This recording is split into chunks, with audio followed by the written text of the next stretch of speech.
welcome to Real World Astrology. Thank you very much for joining us. We are going to talk about an area in the chart today that has to do with that hidden part of ourselves that we are not totally familiar with. It's the urge that pushes us, especially when there's danger. And we thought it would be beneficial to actually know that part of yourself, to be aware of it in others. We're going to look at a chart today and see how that placement fits with this person's life. Also, you can do this with your own chart. We're going to give you that information to the asteroids where you can plug it in. You can look where these hidden fears are. And 10 times out of 10, they're attached to a certain past life that has created some sort of traumatic event. And so Jeffrey Green in Evolutionary Astrology, he talks about how Aquarius energy and Uranus energy is that PTSD frozen moment. It's something so bad that happens in a past life that you lock up and you kind of go into shock. When we incarnate into the new lifetimes, we kind of carry that subconscious memory with us. So really good example, let's say that you have a child that's jumping on a trampoline, they're having a good time, and one of the parents freaks out, runs out there and grabs the kid and goes, "How dare you let my kid on a trampoline?" Where'd that come from? You know what I mean? Like that's it would look like a crazy behavior to everyone else. And if you ask the person, "Why'd you do that?" they'd be like, "I don't know. I don't know." This place in the chart can make you come off really strong and aggressive because it's trying to protect something, but they're protecting something from the past. So I would like to put out, before we get started with this, a very special thank you and acknowledgement to Amba Seppi for working this idea, this theory out with us. Today I have Heather, and Heather and I are going to sit and just talk about this in a real easy way. Our goal with this podcast is to sort of put the links together for you guys to make it relatable on the ground. Sometimes when we're talking in this new spiritual realm, the words can kind of get, really lost. Someone can listen to a reading, they can listen to a podcast, and then they get off and they're like, that was all beautiful information, but what am I supposed to do with it? Heather and I would like to make this stuff real to you, to make it tangible. We'd like you to be able to touch something and be like, "Oh, okay, that's Gemini energy." To watch something and be like, "Oh, okay, that's Sagittarius energy." We just feel the relatable part of it is something that, could really benefit the whole Divine Collective. So thank you, Heather, for joining us.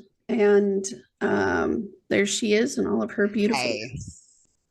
Excited to be here and discussing all these placements and allowing, helping people be able to better understand their chart and their psyche and, how to implement it into making their lives better with you. So right. Thanks for having me. So Heather, can you just tell everybody how normal you are? How normal I am. I very, very low key, very normal. I work a normal job. I sidebar do astrology because it's my passion. I don't know. I'm into a lot of different things. I don't know what you mean, how normal I am. I don't think I'm too normal with an Aquarius moon. I'm a bit weird, but maybe just on the nerdy side. But I'm, laid back. I mean, everybody has their flaws. Everybody has their beautiful things about them, and I think being able to know how to work with both of them and you shine your light the best. It's kind of the best way to go. Yeah. How long ago did you have your awakening moment? 2018 was when mine came and hit me, and it was out of a lot of back-to-back traumas and then a big trauma, and went through a big old emotional flood, and then all of a sudden there came all the symbols, and then my guides came in, and I'm like, what is this? But I fell in love with it. I have a very, very big relationship with astrology and all the things, you know. It's So, definitely a piece of a huge part of who I am. do you do readings? Do you? Yeah, yeah, I do readings, tarot, astrology, shadow work is my jam, you Mhm. know, because as an Aquarius moon, I'm very fixed, you know. It took a long time for me to acknowledge kind of some of the things that were broken or, you know, suppressed within me. You know, I wouldn't say repressed, they were suppressed because I knew that they were there. And, you know, so shadow work is my jam, and astrology. And once I learned my natal chart, man, it just showed me how I could flip my own script on my own life and stop getting in my own way. You Right. know, that's huge. Yeah. Um, Didn't you have yours around the same time? well, I'm going to throw this last piece in there before I talk about my weirdness, but your chart is a beautiful example of someone who is a lot like Sedna, the story of Sedna, because your chart has this facet that says we're going to put you in Scorpio energy all the way in the dark. And you spent so much time there that you begin to thrive in that energy. And so the dark is now your part of your identity. But it's, for me, it's really cool thing to listen to you and to sit with you because you're not afraid of the dark, not anymore, you know? Mm-hmm. And the viewpoint and the perception that you have to see the dark, to be in the dark, to know the dark, and to also acknowledge that the dark is not just real, but it's okay. Does that make sense? 100%. Like it's okay. Me, on the other hand, I'm opposite. I kind of turned into a fairy. I kind of turned into a fairy. I am a United States Army veteran, disabled, and I just I was in aviation. I served for 3 years. 2 years of those I spent living in Korea. Um, my story started really, yes, the challenging childhood, but I was imprinted with a Christian faith.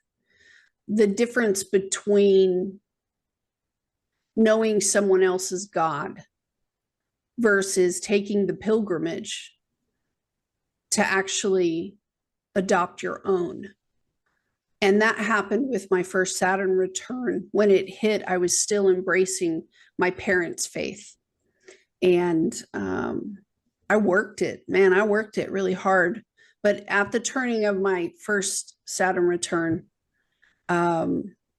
losing my faith, it's one of those ego development structures that if you take it away, a person can go insane. Oh, yeah. And at the very end of the day, it was like a 10-year journey to be okay with choosing my own higher power, to be okay with owning that relationship and saying it's mine. I can't share it with you. You got to go find your own. So the value that I put on that journey is like really, really high. And in my chart, I like to hide. My sun and my Mercury are both in the 12th house in Virgo. And I'll do a lot of work, you know, spiritual work and intimate sort of discussions, even in the background, that solves a lot and connects the dots and can express the picture that it may seem vague to other people. I have a way about the way that I talk with Neptune and Sag in my third, and it's cool because it squares my Mercury, which means it kind of slows it down a little bit. It makes things easy to understand. So people want me to talk, and I want to hide. And doing the podcast here, it's sort of at that moment where we can't wait any longer, Miriam. You know, we need to do this. We need to do it now. And so Heather and I have kind of joined up forces. We both do readings. Yes, my readings are based off of evolutionary astrology with Jeffrey Green. There are a lot of wonderful books on evolutionary astrology, and unlike other astrological pieces that just kind of describe who you are, evolutionary astrology actually can pinpoint your past lives, your karmic histories, the reason why you're here, like what it is that you are supposed to be focusing on, where you are supposed to be evolving. If you're not evolving, they kind of bench you and they take you out of the game. So to sit with an evolutionary astrologer is like, it's a gift. You know, I've actually had a psychologist sit with me before, and she was practicing psychology. She had her own business for like 22 years. And she was sitting in my kitchen. I was reading her chart for like the third or fourth time. And she just sat back and wondered. And she looked at me and she said, "This is incredible. You can do in 2 hours what takes me 20 years to try to peel away the layers of a person and their personality to get to the truth of why something happened." So to have that question answered, the why, you know, I hated walking around with all of my loss and grief and just sitting there going, why would anybody sign on to come into a lifetime like this? Why? You know, I wanted an answer, right? And that's the honest truth. I wanted a freaking answer. So I went looking for it. My actual spiritual awakening happened not through astrology or tarot. It happened through a 12-step program, Al-Anon. And they're free meetings. They're all over the world. They're meant for the family and the friends of alcoholics and addicts. And I worked that program like it was life or death, because to me, it was life or death. It was at that point. So I bring a lot of those principles to the table also when I'm reading a chart. And I'll tell you, I've been doing this for almost 9 years, and I still remain in wonder when I can sit and read a person's chart and see the lifetimes, the past lives that have kind of stacked up and stacked up and stacked up. And the moment that it's all explained, you know, I show them who they are, the person they forgot. That change is immediate. I mean, it's like light bulb just went on. They have the reason for the pain. They can accept it. You know, they can have closure. They can have peace. They can move on. They can have patience. And for me, I believe that we should be reading the charts of children who are about to enter their education.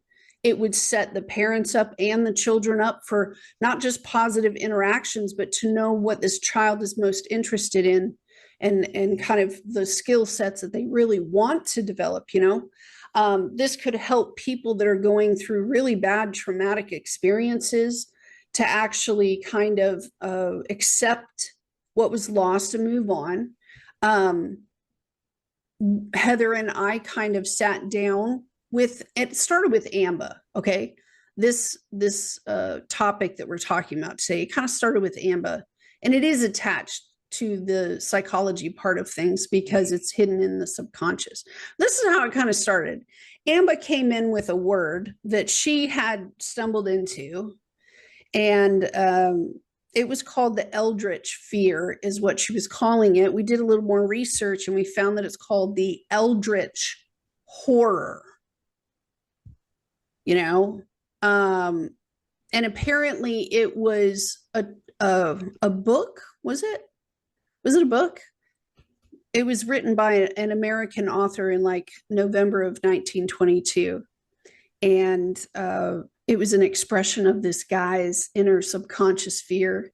Mm-hmm. And he writes this book, and he calls it the eldritch horror, something like this.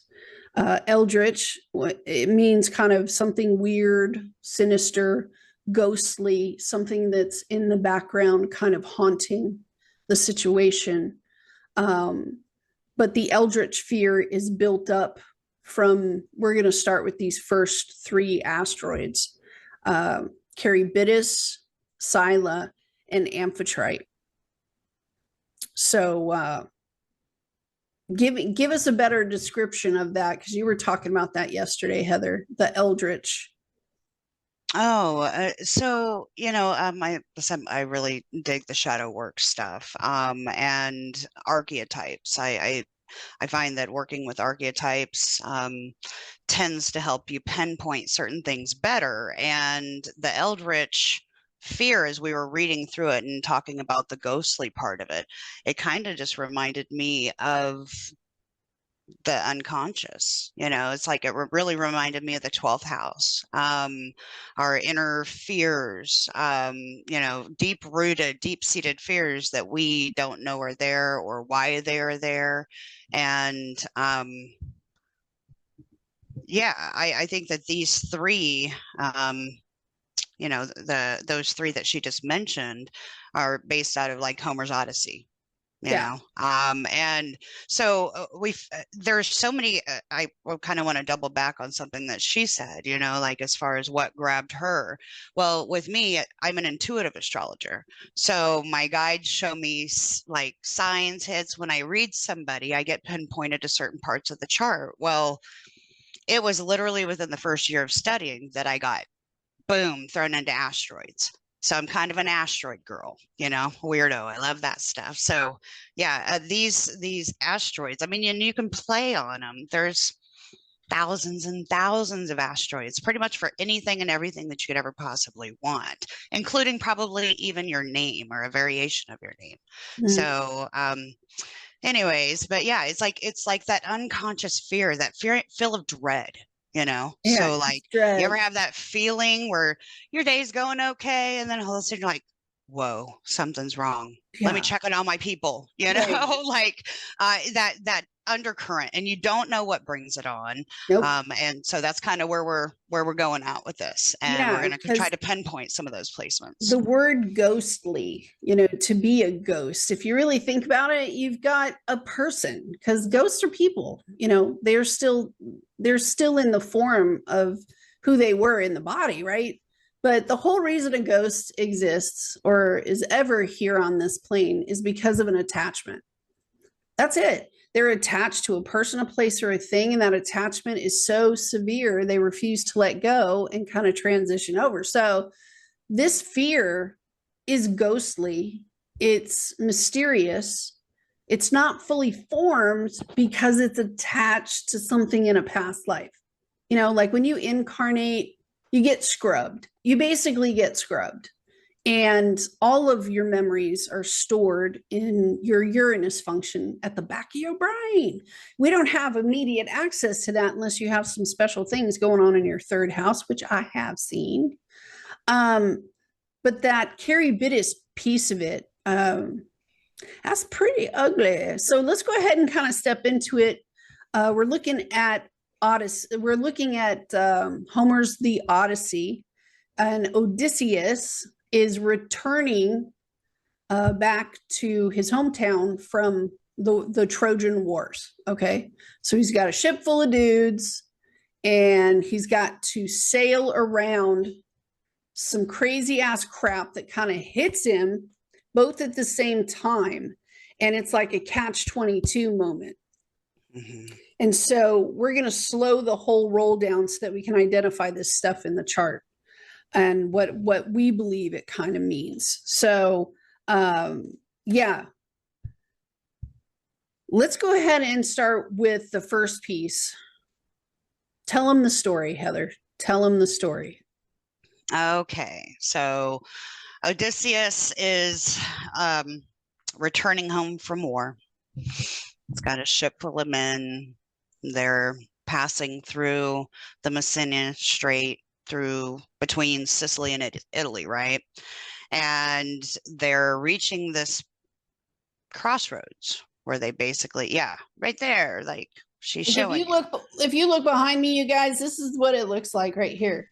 Here's Odysseus on his ship, okay? He's got to get through the straits right here. And at the same time, out pops this six-headed monster that's a lot of fun, whatever that's going on. And then on the other side, hidden in the water, he cannot see this. And you guys can't see, but there's a vertex. The water is swirling right over this incredible sea monster that's underneath the surface. And Odysseus can't see that one.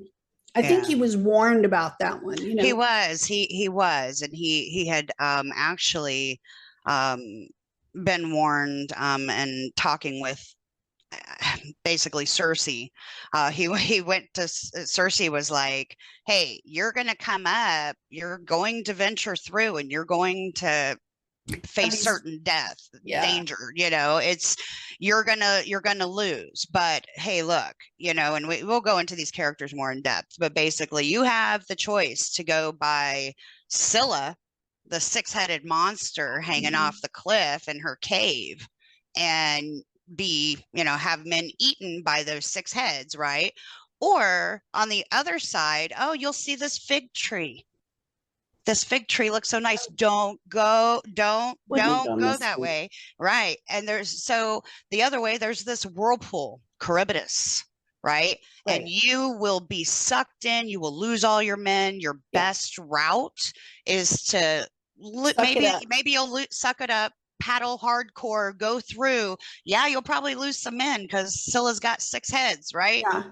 You know, and so he powered through and decided to go past that point, taking Circe's advice. Yeah, and going towards Scylla. Like, basically the story in a nutshell is saying we have a leader, they're in charge. And when we look at it in your life, we're saying this is your life, you know.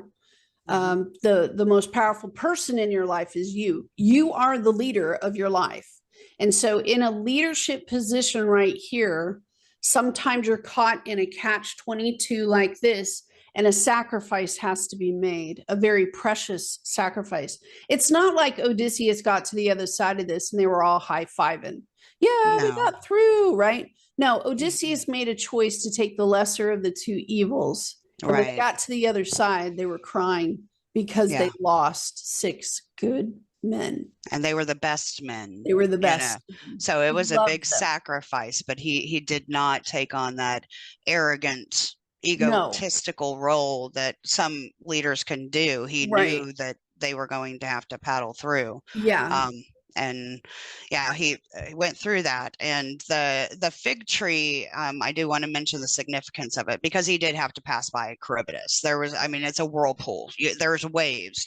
You don't have the technology that people have today to even try to get through stuff. So basically the fig tree is of a big significance too, because that speaks to your spiritual enlightenment, right? And that's how he was able to, get through, is when his ship started to go down the first time, he jumped up and grabbed around that fig tree like a winged bat. He hugged it. He had to hug it for a long time and think about his next move. I think it's over on this side, isn't it? The fig tree. But he hung there through 3 different tidal changes. And normally tides move anywhere from 9 to 12 hours. The tide shifts will go back and forth. That dude hung on to that for 3 tidal shifts before he was rescued. So it's not like people were high-fiving. It's not, that wasn't a moment for that. But we wanted to show the fig tree because that's where, didn't you say, like, from the beginning of human civilization or something, the fig tree was honored as a very... Oh yeah. Yes. That was where Buddha found his spiritual enlightenment, was at the fig tree. Right. So there's definitely some historical significance to fig trees. But we're gonna, with that, so that's basically the gist of it in a nutshell, is the place in our life when we get to that point where we know we're going to have to either face this demon or this demon. and we don't want to make the choice. How do you choose? How do you power through? How do you harness the higher Yeah, vibrations because sometimes of it's these instinctual. characters? You know what I Yeah, mean? yeah. We're not expecting this thing, and we wanted to show you some pictures of both Scylla and Charybdis so that you could understand the level of fear attached to this situation. Here's the first picture that we have. On the right-hand side, you see the swirling water of Charybdis. Down in the middle here, you see, let me get this out of the way. You see Odysseus and his crew trying to row through the strait. On the left, we have Scylla, and one of these, heads is holding this poor dude in its mouth. It's a fairly good rendition of like what the storyline is. But as we move through the Scylla time period, you could say historically, this is a Greek concept. And over the centuries and millennia, various cultures and traditions have kind of formulated their own Scylla pictures and what those images would look like. And so they change as we kind of look through history. But the formation of Scylla eventually turns into what we Americans know as the Kraken. So if you see that on the left is the Kraken, and the Kraken is actually the lesser of two evils, that means that Charybdis is one hell of a beast. So do you have anything to add there, Heather? No, I was just, as far as just going into the archetypal part of it. I mean, it's the Charybdis. As you can see there, it's a whirlpool and it's water. So that speaks to emotion, right? And to me, I think Scylla is more on the side of the mental thing, if that makes sense. They're both female energies. They are. It's a matriarchal concept rather than patriarchal. Yeah. But it's sort of this situation where the matriarchal concept can fly off the handle and come out the gate, so to speak. This is another rendition, beautiful.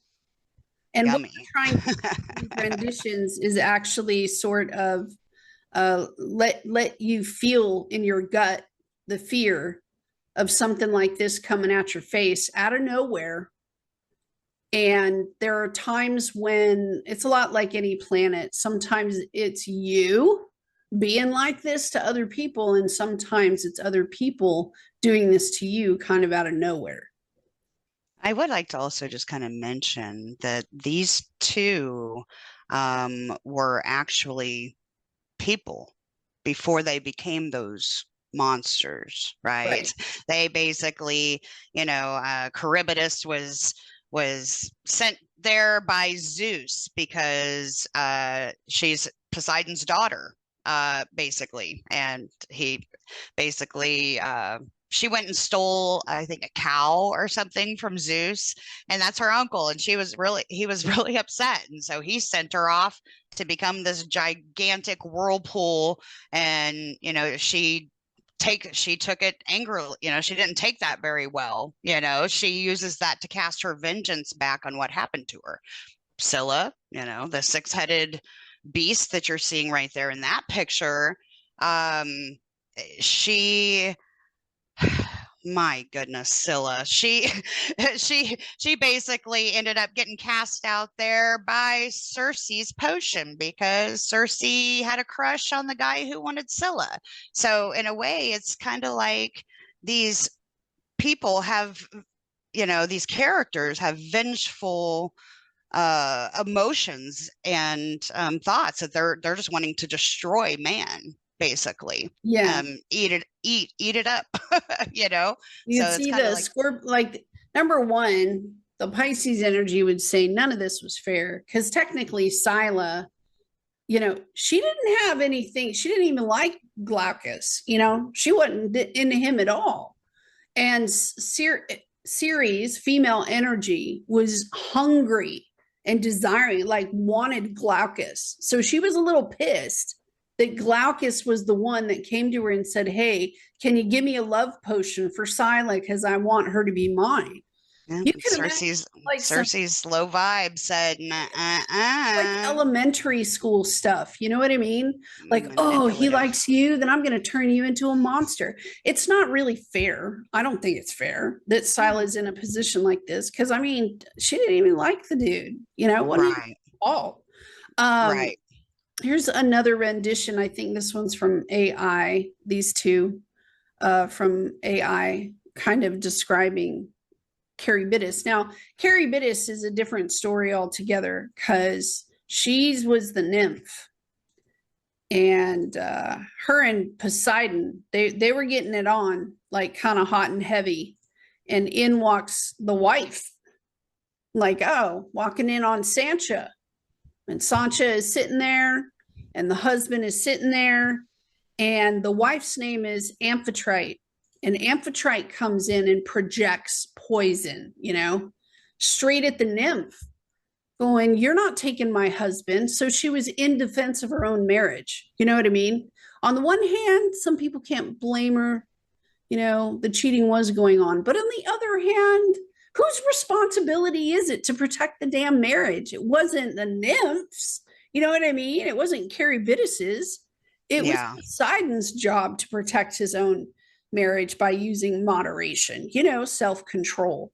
So here we have another example of like, I think that's why Charybdis is so much far worse, is that it's attached to Poseidon, you know, and there was flirting. I mean, look at this thing. It's disgusting. Here's the picture that's behind me.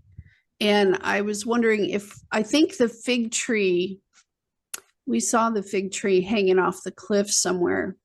Well, it's supposed to be over by the whirlpool. Oh, there it is. I think it's past Scylla, but it's real hard to see on the left there.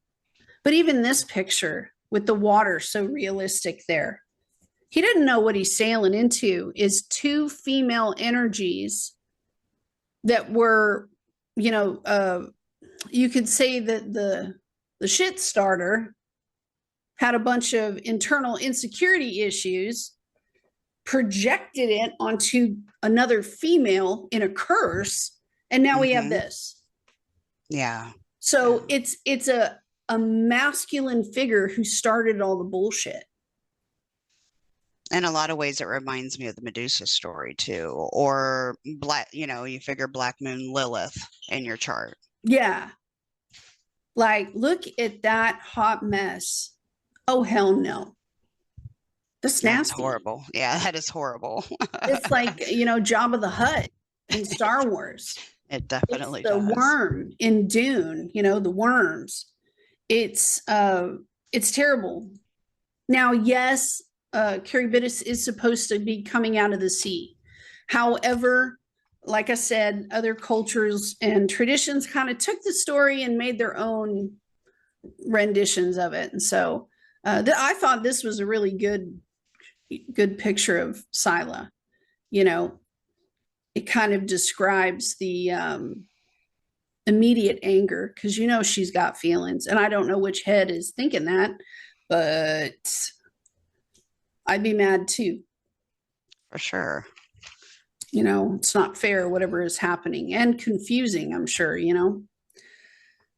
Yes, the squid being part of the Kraken tradition, storylines in some places. The squid, the octopus coming out of the ocean, and in other positions. Like, this is a good AI picture of one. We have the human hands kind of trying to reach out. But in some of them, Scylla is a scorpion, and in some of them, Scylla is a spider, like this, which is awful. This one is also AI. Yeah, and this one was on the land. I just wanted to say that most times she's in the water like this, unsuspecting. They just wanted to pass through. And here you have one angry bitch hiding under the water. So you relate this to your chart, you make it personal here. This piece of us is always in there. Very much so. This part of us is always in there, you know, and situations that could be calm. We don't know what the trigger will be, but she'll come out, you know, she'll come out like that, you know. And we wanted to know where that was in the chart. Like, what if we could be aware? What if we could wise up?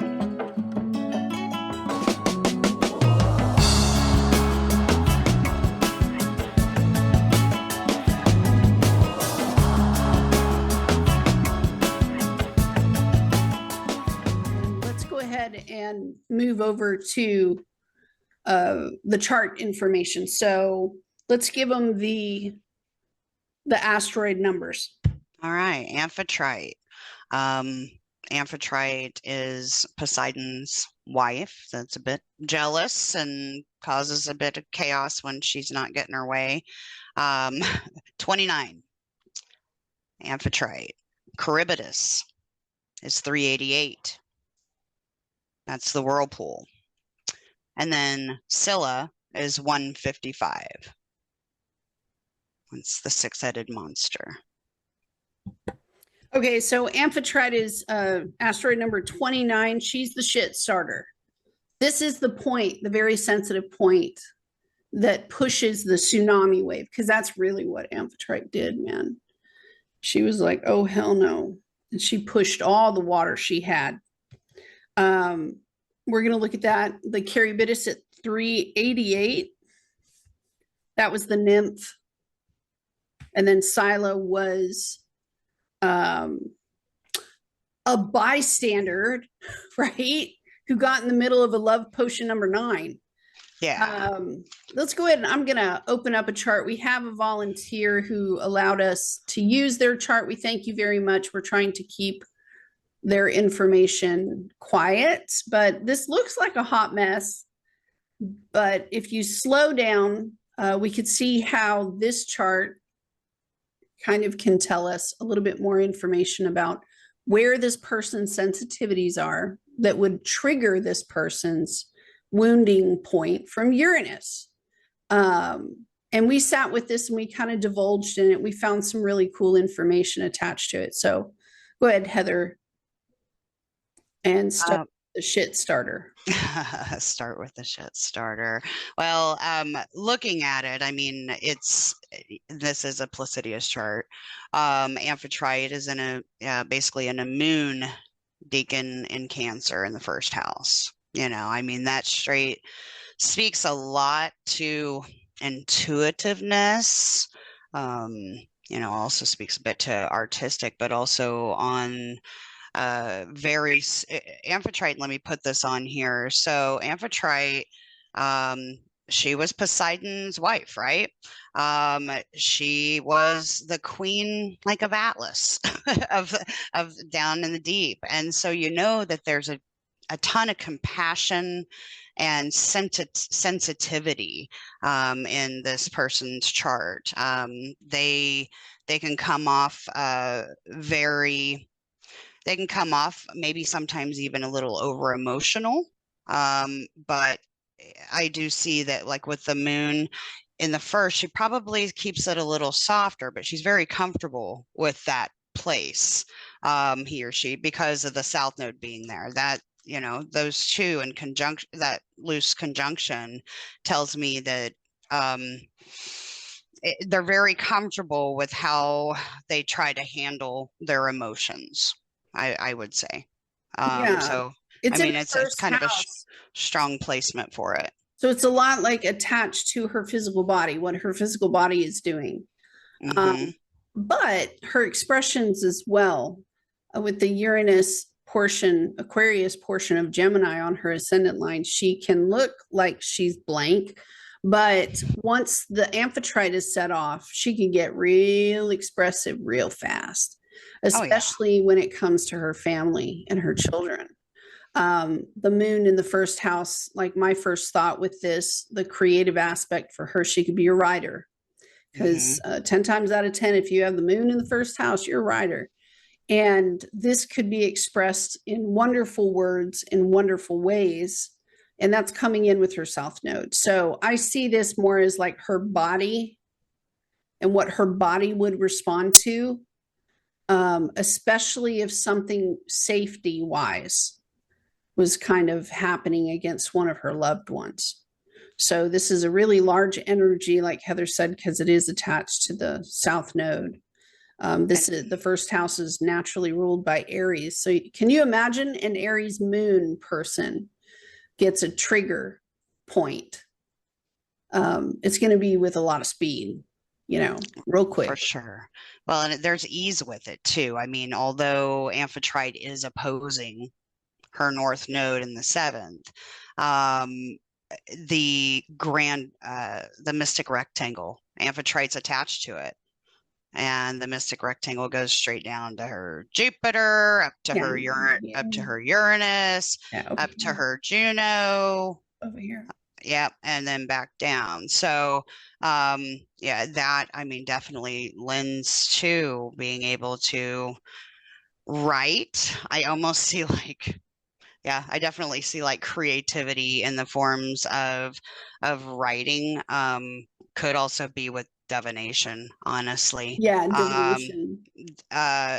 There's I'm looking at the aspects of, Cancer down to the moon in Virgo. Yeah, but also this attachment to Pisces and Aquarius up here, she could astral travel in her sleep. You know what I mean? Like hang out with people and have chit chats and stuff. It's the interpretation of it up here that, I think if I were sitting with her, I would say, make sure you're recording your dream work. You know what I mean? There's probably some stuff in there that's going to happen. For sure. But the Amphitrite point, again, can flip, though, and go to the shadow side. And it is that immediate response for her. She will throw her body in front of the bus. She'll set herself on fire if she's got to, but notice how behind all of this, if you kind of stand back and look at it, there's a kite, that's pretty much formed up here. It's pointing at her north node. It's attached to her vertex, her Juno, and it goes back down to the south node. And the kite is pointing directly at her north node. Like, you will do this. Issue has to be the only issue. And once you solve this issue, you can break through the gate, And I love that her first and seventh are so small. Yeah, they're tiny. It really looks as if this is something that she'll be able to defeat, and be able to focus on the other stuff. That's really cool. Yeah. So let's put it in normal terms. So you're looking at when she is stuck in a catch-22 where she has to go with the lesser of two evils. Okay. And to her, the lesser of two evils is in her sixth house down here with Scylla. And the lesser of two evils is attached to this I guess you call it a loose square, but it is a square. No, it's pretty. It's tight. They're all within 5 degrees of each other, maybe even 4 degrees of each other. This square is to just go ahead and do the work. That's the lesser of two evils. Let me just go ahead and do the dang work. Let me go ahead and just take on the role. Just go ahead and do this thing. As now with Pluto there in her sixth house, though, she's done this too many times. Like she's done this whole, let me lay down to whatever situation is happening attached to Charybdis over here in the 12th. Let me just go ahead and just lay down.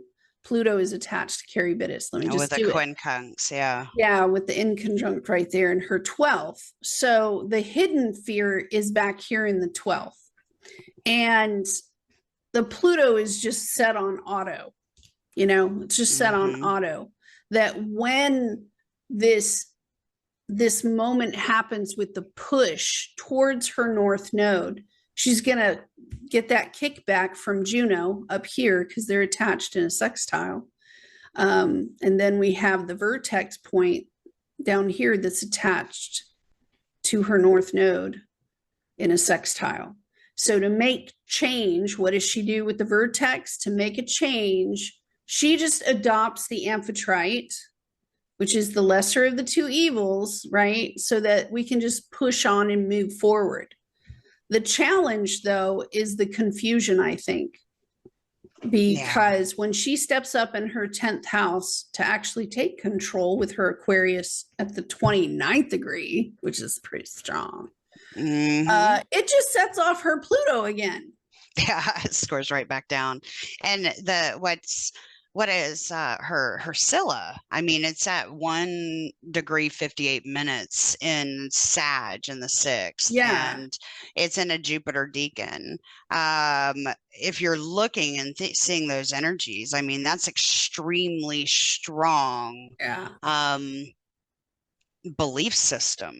And looking at it, it squares down to her moon, opposite her. Well, she's born pretty much on a full moon, or just the day after or so. Yeah. But it's straight up to her 10th house and how she communicates. Yeah, how she takes command of a situation is to get basically into service mode, to servant mode, to just allow them to master her and kind of put her wherever. But it never works out because it always triggers that Pluto. Like 100% of the time she'll catch flack. Someone will be aggressive towards her, or she'll fly off the handle because it is attached in that quincunx to the Charybdis over here. This whirlpool, if I zoom in, you can see that her Charybdis is in a Venus decan in Gemini, but it's also in opposition to her Pallas over here. It's right on the ascendant descendant line. So this is such a strong part of her natural behavioral processes, for what she thinks will get her what she wants, which basically is pretty simple. I always look to the 12th house to see what Spirit's trying to teach us. She's supposed to be learning Venus in Taurus. This is more than just appreciation. This is like learning that she is the tree, that's feeding the nutrients of the environment around her. But if the environment is eating her alive, she's got to remove that plant and put it in different soil, for this tree over here to survive. And this could represent her money, her banking, it's her taste. I mean, I definitely I just saw a flash of the Empress card. Yeah, it's like her choice. She has the Empress energy, and she's got that strategic with the Palace across on her DC. That strategic wisdom is there, and I think with the Scylla, I keep going back there because that Jupiter is so loud and Sag. I mean, that's its home, right? Oh my goodness, right? The Jupiter. Yeah, that's its home, and she, I think the Scylla is wanting to scream the truth. Yes, her truth. And it's squaring up to her sun Mercury Juno in the 10th. That's going to speak to authority, but it's a commanding with her voice, and it's gentle, and it's done out of the benefit for all, like what is benefiting to all. So it's not about her. When she chooses to go into the service position, she already knows the routine that service and is a submission, the gift of submission to something or someone else. She already knows that part. It's the people around her that do not know this part. I could see that repression being a problem with Scylla, though, knowing when you know, like with the squares down to her moon and the emotional side and up there to her, you know, how she communicates to with authority. I could definitely see where this whole matriarchal role plays back very well into her story and how she can overcome it. The other part of this Charybdis in the 12th, way over here on the left, opposing her Pallas Athena in the 7th. This Pallas Athena is how much she would fight for the other person, how much she would defend the other person, how much she would do, because it's in a Leo decan in the sun right there, how much she would do for the other person. And it all comes down to this little square in her 5th, like right at the very beginning of her 5th. You see it there. Here's the square point and it includes Vesta in Virgo, of all things, Virgo, a Venus Virgo. It's very black and white, you know. But we asked her specifically, we were like, are you nitpicky?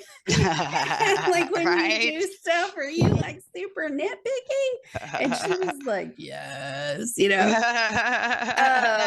Pallas wants everything perfect. That's some strategy. Right. She may even be a little bit manipulative about getting her way, you know. I mean, if you think about it, like, if you do this, then I'll give you perfection. But how much, like, she would really throw herself in sacrifice on the line. We saw that. We also were looking at her polarity point to this setup with the square. The release for this is in her opposite sign of Pisces. And we would be looking at 23 degrees, 24 minutes, wherever Vesta is, up here in Pisces energy. And it actually landed in her 11th house, I want to say, like right here in the Pluto sign, in the Pluto decan, excuse me. So it would be like she knows right here with Pisces over the 11th, like if you got to know this person, you'd see that there is a strong desire for humanitarian efforts to change. To take control of that, to form a group that creates change, doing it in a way of service, again, repeating the Scylla. You know, that all of us need to serve each other, repeating the Scylla, but maybe even a little less because of this hot mess in the 4th house, because we know that, dang, this girl's good. You know what I mean? I mean, and when you look at that, like, because I looked up the Sabian symbols for that 23 Pisces, and it's according to Rujar, a materializing was in quotes, medium giving a seance. I can't even talk today. All right, giving a seance. And really that, I mean, that symbol basically just speaks to needing to have a good firm grasp on reality versus, you know, fantasy or illusion, and also speaking directly to the need for protection on a psychic level. Right. I talked already about that mystic rectangle, and I mean, it's all in very prominent placements with you know, in her chart. So with that, I mean, she definitely has to have that guard. She has to protect herself, you know, having that cloak of protection. I look at something like this. Remember, we were looking at her Chiron. Her Chiron's in the 3rd house, but the 3rd house is ruled by Cancer, which kicks us back over here to the 4th house, which, you know, it's a lot of energy there that's moving rather fast with her voice. But Chiron in the 3rd, you know, in its own Leo decan, this is someone who shines like a diamond. You know what I mean? This person's a diamond. She has many different facets, and she's glorious to look at. She's very glorious to behold, but notice it's in the 3rd house. So she's glorious when it comes to Gemini functions. Yeah, she has to speak it, write it. Right. You know, share it. Part of her elementary education wasn't strong enough for her. She was advanced, you know, and she didn't get what she needed in her elemental development, or she wasn't seen. with Yeah. Chiron there. It could also put her in a third party situation with like one of her parents or one of her teachers, where let's say she's put in classrooms where they're split between fourth and fifth grade, right? And the teacher is handling two different curriculums with two different groups of, like, she's got 60 kids. And so she wasn't identified as being talented with words, you know, with naming things, with finding information and doing research, you know, so that she could speak and come out. And that we were looking at the Chiron placement there because it does hit her that first north node in her seventh. You know, she wants to be seen as an authority figure up here. Listen to the words coming out of my mouth, you know. And when you and I sat and looked at this last night for a little bit, to me, you could definitely, for me, especially with her ninth house having Aquarius energy, Venus and Aquarius, Mars and Aquarius, both at that 0 degree, opposing her Chiron right there. You know, to open her mouth is not just meant for one, it's meant for all. You know, she doesn't give a damn what your gender is or what you look like, or no, you know what I mean? love that as her being a Gemini rising too. I know, right? Yeah. She ain't picky, yo. Just listen to what she's got to say. And we eventually got to a point where we realized that, especially when you read the polarity point, the Sabian symbol, we like kind of sat back and we were like, dude, number one, you are the Hermit card. Okay. You are the Hierophant. Okay. You are the mentor. You are the spiritual teacher. You are the Zen one. Okay. It's not your job to go knocking on everybody's door to try to make sure they have the right info. No, you have, especially with the Virgo energy, we were talking about what it takes to be a good teacher. And one of the strong parts of being a good teacher is identifying where your people are at. Yeah. And that's placements in her 11th. And I mean, and that's going to put it was in Pluto Deacon. Yeah.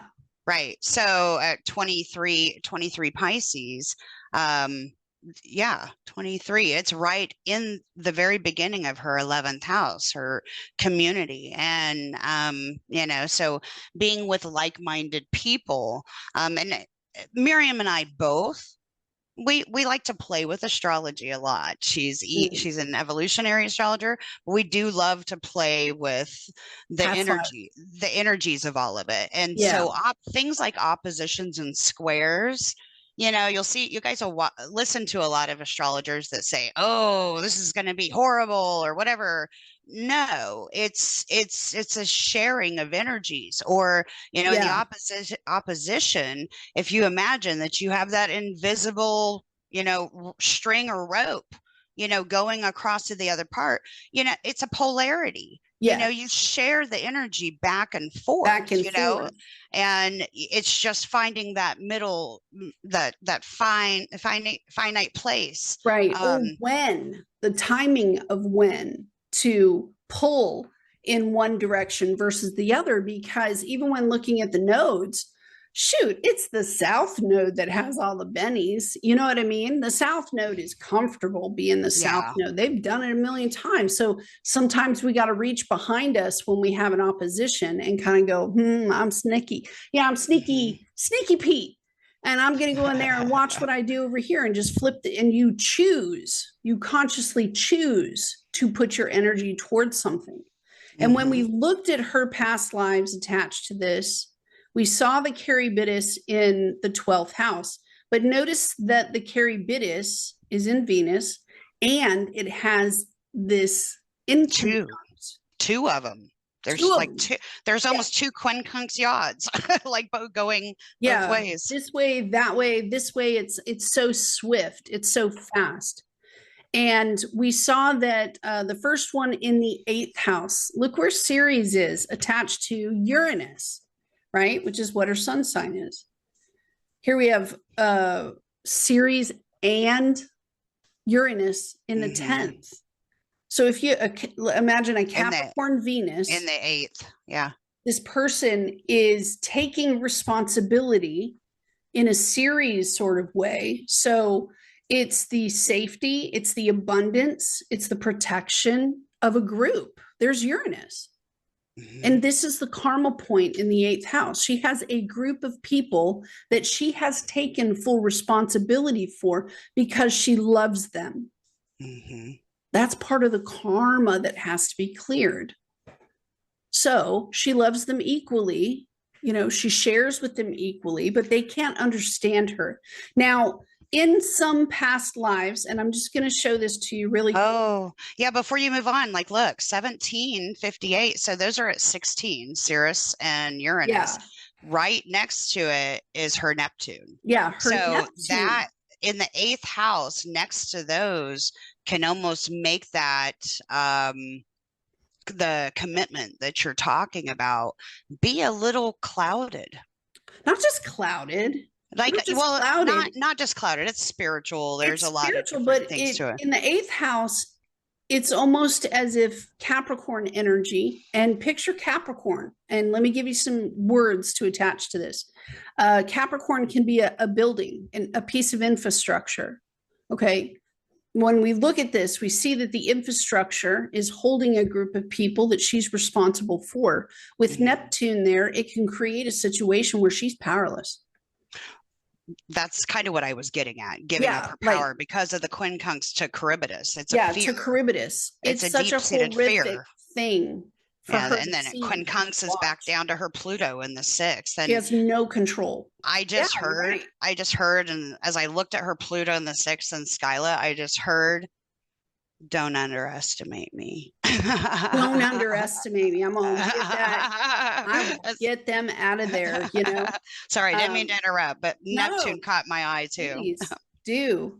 The attachment there in her 8th house, this karma that comes in, it's a force of nature up here. Notice it's a similar mimic. We have Saturn in Aquarius, except it's through Mercury, and Mercury is her voice. You know, okay, so Taurus energy, things that are underground, Venus. If she is a miner and she's mining in a coal mine and they go down the shaft, okay, and the rocks fall all over her and they can't hear her. She's tinging on the walls and they can't hear her. She's screaming at the walls and they can't. She doesn't care who answers the call. There's the Venus and Mars placement. I don't care who hears me. Notice the Jupiter and the moon. Get us out of here, right? So when Taurus is over the 12th house, this presence of earth, too much earth over the water, could be an avalanche, you know. This could be the cabin of an aircraft, you know, being inside of a metal structure that goes into the ground. This could, honestly, I'm not going to lie, I'm so sorry to the person we love so much, but Scorpio over the 6th house, if she cannot move that dirt and she's exhausted, her Charybdis in the 12th, I'm suffocating. We are suffocating, you know. It brings a very, not just intense, but you talk about panic. This is life or death. It's like life or death. We also saw a lifetime here attached to her that had to do with, what was it? Taking charge of children, being the leader for the children, like being the teacher of the children. The axes here from the 12th house to the 6th house can absolutely represent master sort of slave presentation, servant master sort of situation. It can also represent those that worked in the church, like nuns or monks, you know, priests and so on and so forth. So this repetitious with the Pluto here of constantly either being the student or the teacher, being the athlete or the coach, she naturally knows, which is a beautiful thing. It's you know, her Pluto's at 22 degrees. It's a beautiful thing to be able to walk into any situation and go, okay, I need to share information here because I am ahead of these folks, or B, I need to take a knee and let me go ahead and serve them, you know. I want to. I want to help. So that Charybdis in the 12th house, we saw that it was attached to mixed signals up here. You know, her Mercury in Pisces, in Neptune, that double signature in the 10th. She doesn't know if the command of her voice is getting through. If her Gemini Sagittarius rising speaks about languages, okay, and she's in a situation where there is a group, look at her Aquarius stuff, that is writing up to her, right? And they do not understand each other's language. She's over here trying to explain to this other person, trying to use hand gestures, charades, you know, and she doesn't know if the other person is getting it. This, and it can mask. In this lifetime, it would come out in a masked sort of way, which is why we're talking about Charybdis and Amphitrite and Scylla. It can be masked. Because if she's repeating a past life where the languages were swapped or things were confused because of languages, then she doesn't know this situation with her Pisces in the 10th, the way that it is, that these people that she approaches, they can't hear her because she must repeat the setup of being with folks who don't speak the same language as you. You know? Yeah. If she was an interpreter in a past life and she was leading a group through the freaking Oregon Trail, some shit, right? Right. And they come up on American Indians somewhere like the Apaches or something, it would be her job to speak. And the other folks were like, yeah, nope, not having that. Right? True. So we even saw one with water. That's the one that I was crying. I was bawling. You were talking about, I can't remember what part it was, but you were a ship. You were talking about the ship and the boat going down. Then you were talking about you also saw a storm, like some sort of weather storm. Weather storm disaster to the home. To the home, and just powerless to watch her whole family get washed away. Her intentions are delightful. However, with Pisces over the 11th, her spiritual gift, Pluto there as well, she will have these moments where her confusion of where she puts her power towards what. And the 11th house, let's not forget her own wishes and dreams, because Aries is there in an intercept with Libra. So there's this confusion that kind of branches out in that square of the intercept energies that kind of says, who's in charge? Where's everybody at? Do I go towards water and what I personally need? I need water. Or do I come down here in the 5th house and I keep picking through the rubble trying to find my loved ones? You know, will the police, Capricorn, will they find them? Or Cancer, right? Do I have so much emotion inside of me. My body is just it's almost like she was in shock. Yeah. And she was just, I can't leave them. The ship went down. We have to find them. We have to search for them. We could see that her voice was being elevated, you know, over a body of water where she's trying to yell directions and instructions, you know, and the other person is not hearing her. Here's the 8th house, you know. But yeah, I bawled like a little girl yesterday. It's okay. But it hits you because you know the person and how big their heart is, you know. And when I look at this chart, I see the moon over the moon Neptune being the very entry point of her 3rd house. And as a Gemini rising, if you look at that, I mean, what's there? Her Chiron and her big D energy with Priapus, right? Yes, so that's our big D energy. Yeah. So I mean, it seems like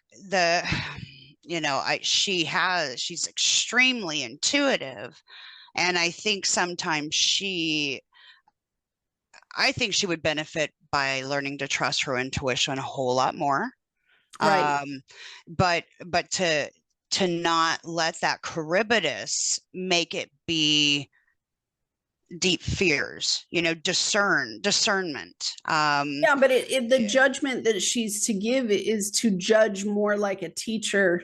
Right. She's in a position Right. of Well, you are the teacher. It is your job to discriminate where the student is. This student is a little more advanced. That one is normal and on point average. Does the person you're looking at, do they have the capability to become interdependent from you? Because if they do, you're supposed to sit back and be the sage. right. Right. And Right. we don't give messages unless we're supposed to. Right. That's what I meant by discernment. Yeah. Okay. Like So otherwise, like find your tribe, I think, her tribe will find her. And in regards to that, and not necessarily, again, speaking to the protection of her emotional integrity, and to not let the Charybdis discern. Basically what I'm talking about is the shadow side of discerning of if she's going to be taken advantage of, Right. or not taken seriously. Not taken Okay. seriously. Right. So that fear in there, it could definitely cause, I think that just trusting the intuition going in that third house and then just working. And I think that there's a bit of a fear with putting it out or who to put it out to. You put it out there, they're going to come to you. It's just be careful how much you divulge to people. We also we had a chuckle because that Pluto in the sixth and her Amphitrite, the connection there between those two is like a wide trine, position. It's very wide, but she'll throw her whole body into it, and we kind of had a chuckle like, you are not supposed to be putting your hands on stuff to work. No, you are supposed to be standing on the side with a cup of coffee, supervising. And if they need help, you're going to send them to the manual over there. It is not your job to communicate to each and every person because she's shouting at them. I say shouting. She doesn't look like a shouter to me. No. But it would be more like trying to get your point across. Look at where Priapus is, Jupiter, Leo. God bless us. Yeah, that's huge, Next Leo. house, you have Jupiter and the moon. Don't it's forget sort of Vista. like trying to be heard, but also trying to be seen at the same time for her value, which was the Chiron in the third. Like, do you not see that my wisdom is so valuable? And all the people around her are still in survival mode. They're still in the wreckage mode, and we can tell by her demeanor, definitely, that this situation here was like, it's almost like she just had gotten to a point with her awakening where she just quit. You know what I mean? Like, I'm tired. I'm tired of trying to get my point across. I don't care if they hear me or not. Yeah. I think she would fare best playing with her magic. And I can only say it that way because she does have a strong amount of manifesting skills and magic in her chart. And with that, it's funny because as you were talking, I just looked down and I heard the whole, her playing banker, playing Monopoly, fifth house, playing games, but yes, playing the games. Rules. You got to play by the rules. Play by the rules. Here's the rules. Here's the rules. I'm the one giving you the rules, so you have to listen to me. Anyways, yeah. But the older that she's gotten, the more that she has discovered her own manifestation skills, which she got good ones. You know what I mean? And to come closer to her tribe so that she can be assigned the appropriate role by the people that can hear her. If she's been running the plains of South Africa and she speaks one language and she can't find somebody, it's sort of like, go home, dude, go home. Go home. It really got me with the survival mode thing. Because you can tell that she has a higher education, whether she taught herself or otherwise, and she's surrounded with folks that are still only concerned. They're in that first individuation stage that Carl Jung had discovered, human personality. They're still there. So they're trying to figure out how to work with earth energy, how does gravity work, these the basic laws to the regular laws that we become disciplined to conform to not just the earth, but the conformity to the herd, because you have to get used to being on the planet and feeding the body that you're in, sheltering the body that you're in, and then doing it for others. So there's certain stages to that individuation thing that kind of grows, and she surrounded them. We look at her and she's like in the third individuated state. She's outside of all the systems looking in. Yeah. And that's our Charybdis. And that's her Charybdis. Everything you're saying, and you said it earlier, speaking the language. So Charybdis, 18 Sabian symbol, is two Chinese men talking Chinese. It's not saying a German and an American. Finish that Sabian symbol sentence. So, basically, Rujar says, two Chinese men converse in their native tongue in an American city. Yeah. So, I mean, Chinese dudes trying to talk it out in an American city. Right. So, it's basically mixing with our own kind. Yeah. We focus on our own uniqueness and so perfect our life potential. Right.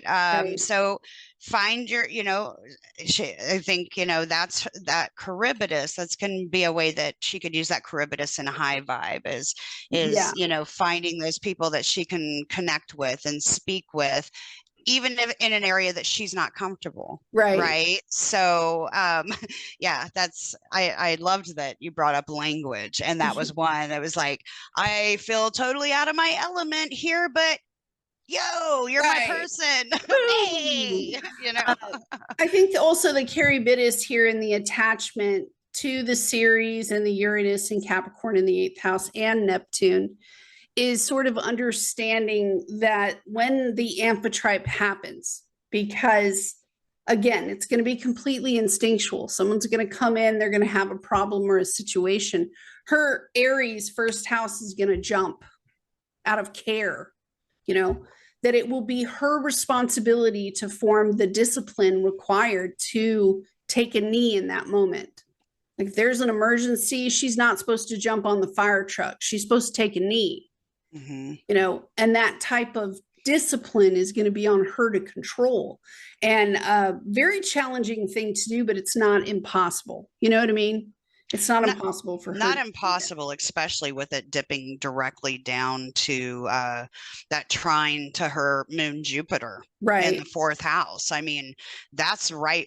It's in her 4th house. I mean, it opposes her Mercury and Juno, it looks like, so up in her 10th. So, I mean, really, that trine to me, when I'm looking at that blend, looks very ancestral.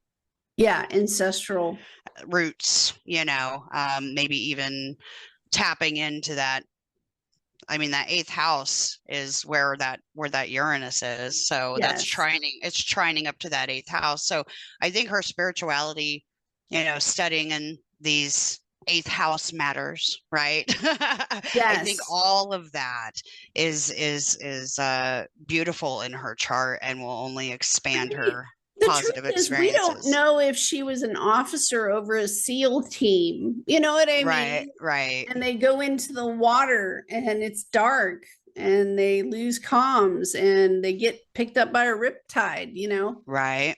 But the question of her 8th house for me is a lot like, who's in charge? I know that I am a leader. I also know that I have leadership skills. But who's in charge and who's talking, who's listening to who's supposed to be given the orders? It's all like a bunch of questions. What do they want from me? It's all this huge interrogation sort of energy in the 8th house. But her Lilith is right on the cusp of the 8th and 9th on her Conjunct 0-degree Mars and her Venus. So yeah, for her, she could be searching for someone specific and she's being interrogated by an enemy and they're torturing her or something. They're trying to get information out of her. I mean, there's that So outcast, the that outcast Charybdis, feeling. you know, there may be times in her world where she's holding on to her own secret right here attached to her Pluto, and she doesn't want to tell. Yeah. Yeah. She won't tell. Out of fear of being Out of abandoned. Charybdis, they're going to get that information out of me, and then we'll Cast away. You know, again, when I touch back on how Charybdis and Scylla are a lot like Lilith. Well, Lilith is at 28 Capricorn conjunct her 0-degree Aquarius and Venus, or I'm sorry, Mars and Venus. So it's almost really in her belief system. So it's opposite her Chiron, which is very much like being afraid of, you know, being a very loyal person, but then being afraid of being cast out for her beliefs. Right. But also being cast out for her loyalty. If she is judged with the Aquarius energy, and she is judged, her audience is looking at her specifically and picking her out of the crowd, you know, for something, then it's sort of the Chiron here in Leo. They want something out of her. And sometimes people aren't like on the hunt. You know, you see the Mars and the Venus in Aquarius, and you see a group of people, you know, all men, all women, all types. And she gets picked. You know, you could see where the suspicion comes in. Yeah, it's in the 8th house. It's so curious with her interceptions. Oh yeah. And you're talking with what you're saying. I mean, it's so curious that her 11th house is totally void of planets. Void, totally void. Yes. Totally. And it's giant. Her 11th and 12th houses, 5th and 6th houses are freaking giant. So they have interceptions, right? Her 11th house has Pisces, Aries, and Taurus, you know, and if it's about community, right. And all of that, to me, when I'm looking at a giant empty house like that, I mean, they say that that's not supposed to be your focus this life, right? My thought is that intercept, but that intercept is a bit suspicious. Or, you know, I just got tinged because I think actually we placed in Circe when we looked at it earlier, and diversity. I do see a giant amount of ability to not just discern, but understand that there are different ways to go about it. And I just heard variety, but then again, she's a Gemini. Yeah. Gemini rising, you know, the buffet. Yeah, it's there's going to be a lot of different ways to go about handling things. And, you know, I definitely see the duality in her personality and the way that she approaches people. And I just think that's beautiful. But the flexibility of her to be able to change hats in a role that she's playing when she needs to or wants to. It's that she's supposed to do it when she wants to, not when she needs to. And that's like a really hard thing for her because she's a very selfless person. Yeah. There was something else I want. She's nuts. It's hot. Oh yes, it had to do with the quadrants.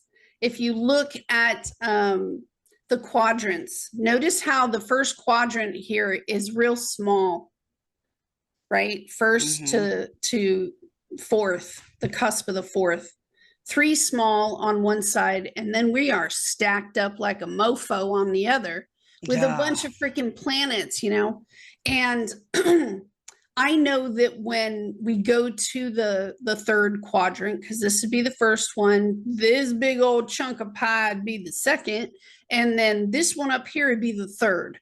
When planets are real on either side of these, what you're going to see is behaviors where you go out into the world with the Aries, Taurus, Gemini energy. You go out into the world and you do something. And the world, which is the third quarter over here now, the world will give you a slap back. Like, no, we don't stand on the table in the restaurant. We don't ever stand on the table, especially with our shoes. Get off the table.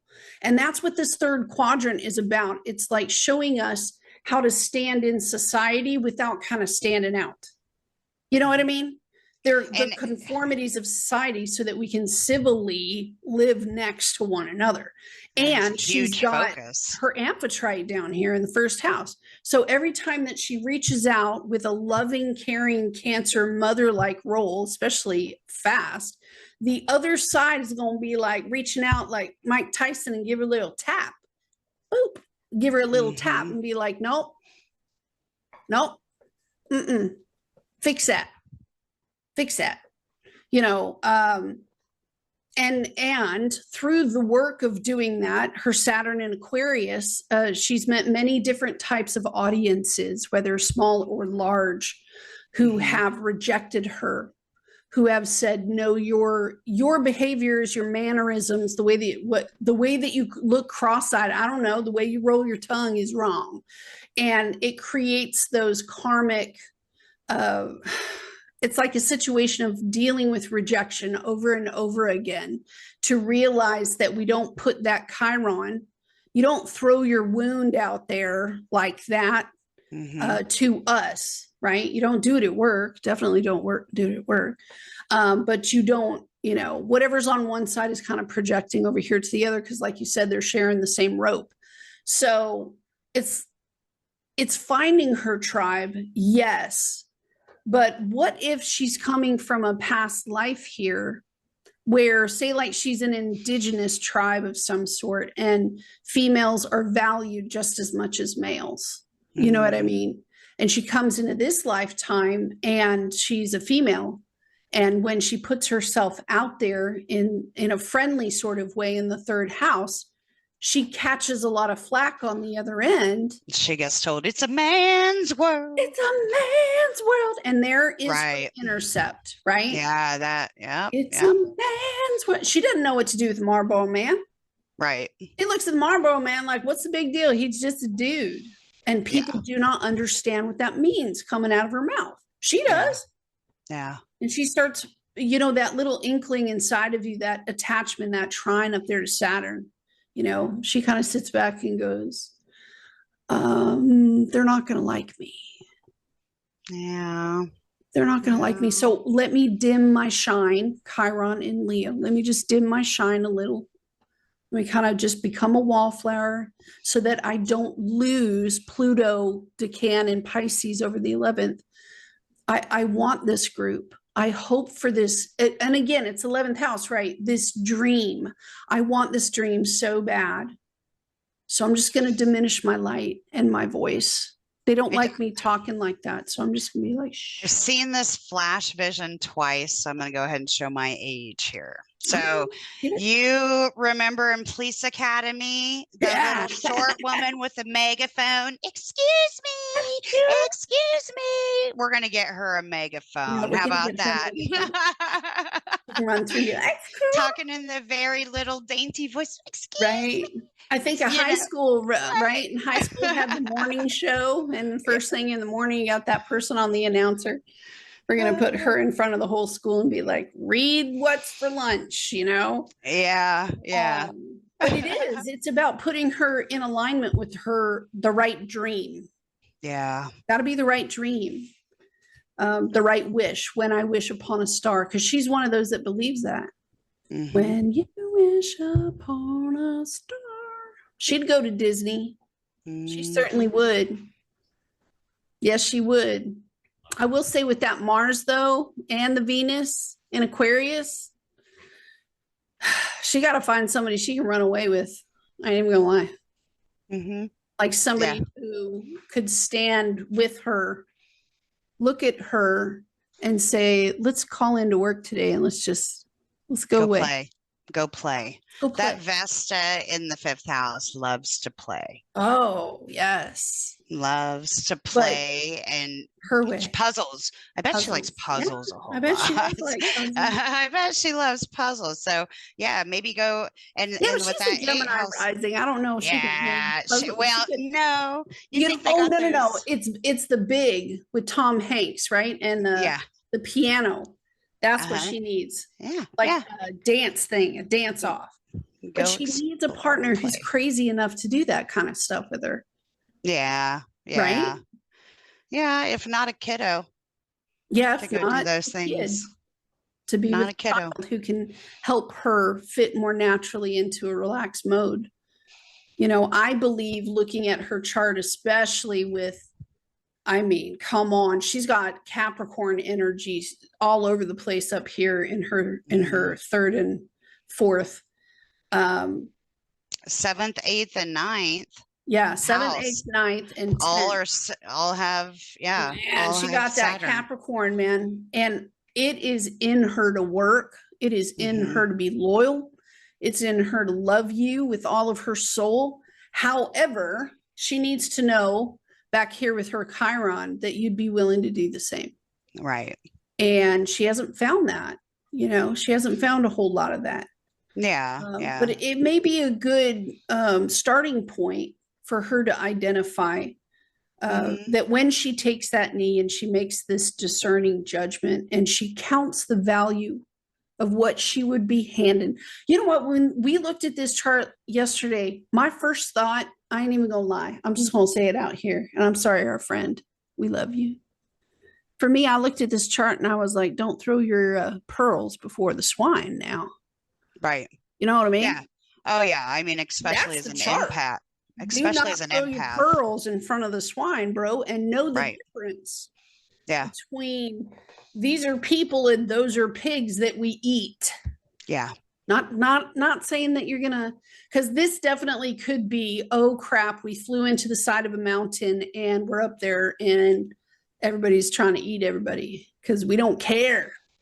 Yeah, I could see that a lifetime with that, like being in real bad spot and having no other choice. So if you come over here and try chewing on my leg, I promise you, my friend, I'm going to like shake you off and I'm going to do this third quadrant and kind of boop you on the nose and say, no, no, cannibal. We do not chew on people's legs. That is not going to be a thing in this house. Okay.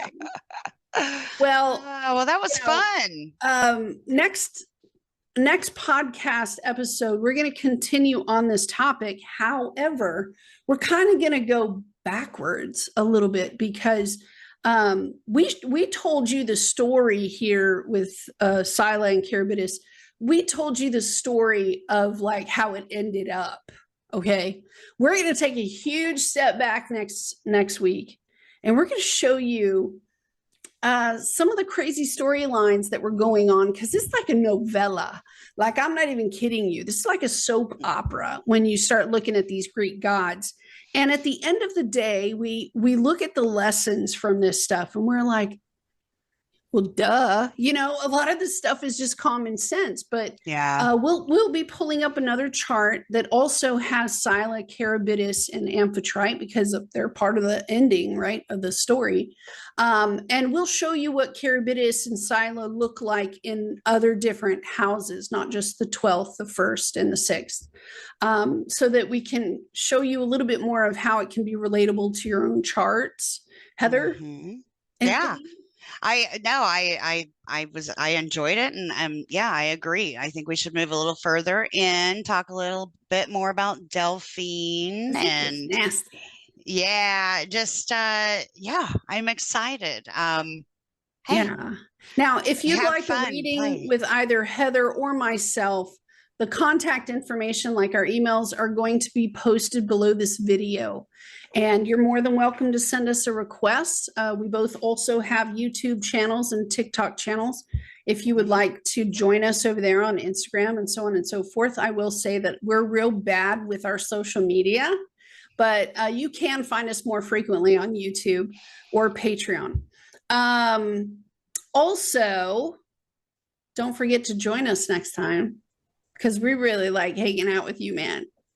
Yeah, for sure. I was thinking the same thing. I mean, there's so many things when Miriam and I get together and talk, we can wormhole and go to any and every topic. So literally, we've got so much to talk to all of you about, and love to hear from you. Yeah, we thank you for stopping by and come back for more. This is how astrology works in the real world. Yes, you know, this is what we're doing, and this is how we want you to be able to help play and learn and expand your mind, and yeah. We'll see Reach y'all out to next us. time. Good Okay. seeing you. Thank you. Much love and joy. Bye. Mwah.